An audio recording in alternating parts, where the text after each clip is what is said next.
Pranam Guruji. I have a question in my mind. If you could please enlighten me. I try to follow the mantra which you have shared with all of us, Bhitar se sannyas, Bahar se sansar. However, I want to understand what is the purpose of the goal of life. What are we trying to aim for? Is it to serve people? Is it the devotion of Almighty? Could you please help?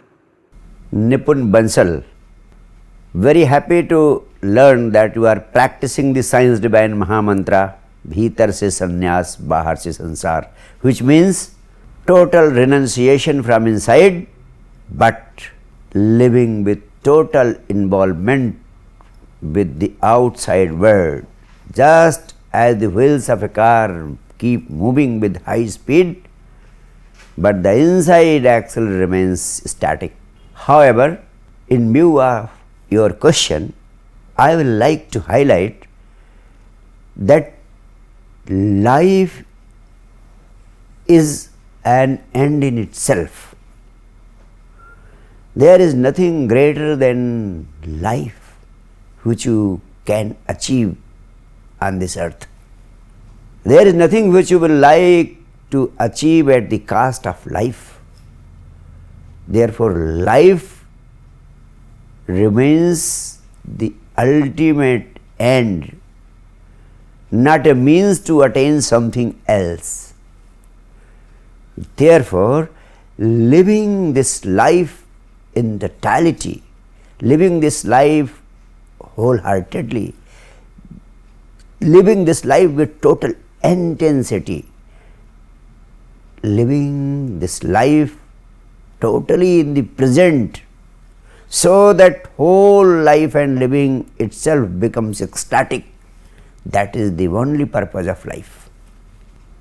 And I want to tell you, the basic drawback with our religions had been that all the religions of this earth emphasized on prescribing certain aims, objectives and goals. All the religions have been goal oriented, be it Hinduism, be it Christianity, be it Mohammedanism, be it Judaism. And it is for realizing these goals that in the name of these goals they sacrificed their lives, and they could not live this life to the fully well. And that is why they missed the whole life as such.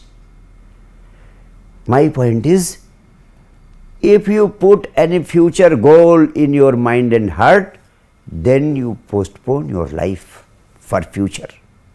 If you postpone your life for future, you will not be able to live this life in the present. And if you are not being able to live this life in the present, then there is no meaning of this life. The whole life will go waste. I have very important message for you. Our life is very short. Energy is very limited. And with this short life and with this limited energy, you have to experience the eternal joy. I have to tell you that only one thing should be your aim, that life should not be wasted in unimportant things of life. Your life energy should be utilized only in important matters. Therefore, focus only on important matters of life. Now the question arises, what is important and what is not important? In fact, all the enlightened masters on this earth have been saying that whatever can be taken away by death is not important. And that which can never be taken away by death is the only thing that is important. Therefore, money is useful but not important. because all the treasures will be left over here, nothing will go with you.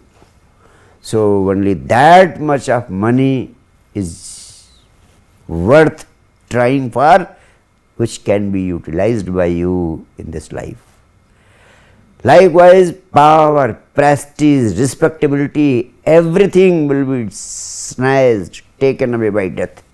What will you do by wasting your time in all these unnecessary pursuits? This life is a caravanserai, an overnight stay, and by the morning we all have to go. There is only one thing that will go with you, that is your consciousness. So whatever time is at your disposal, try to utilize this time for expansion of consciousness. And for expansion of your consciousness, meditation is the only useful device. And the byproduct of meditation is love, byproduct of meditation is compassion, byproduct of meditation is everlasting joy. Therefore, I want to tell you, meditation, joy, love and compassion are the treasures worth trying for, because this will all go with you, with your soul, and in this life itself you will experience self-realization. This is the wealth, this is the greatest wealth which you can create in this life, and this is the only purpose of life which is worth pursuing. Thank you.